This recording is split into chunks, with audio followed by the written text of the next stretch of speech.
এইরকম 1400, 1500, 2000 যারা শিশু কিশোরের রক্ত পান করেছে, তাদের রক্ত দিয়ে হাত রঞ্জিত করেছে, পা রঞ্জিত করেছে,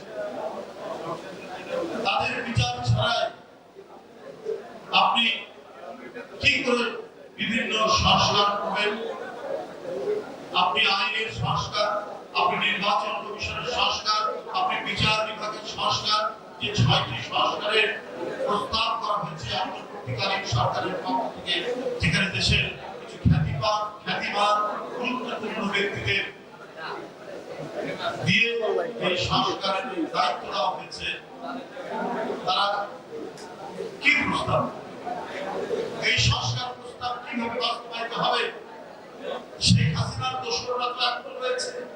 সবার পরিচিত আমাদের শ্রদ্ধেয় জননেতা জনাব অ্যাডভোকেট রুহুল কবির রিজভী সাহেব আমাদের মাঝে উপস্থিত আছেন।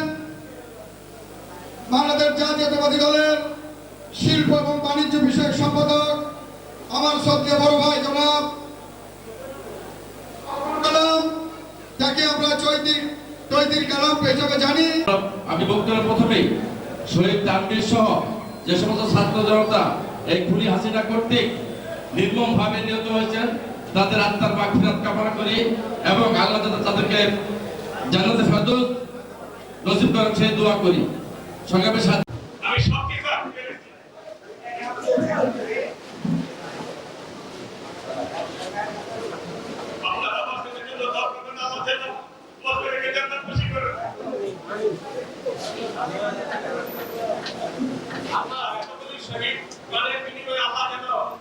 বাংলাদেশে শান্তি ঘোষিত করেন এই কামনা করি।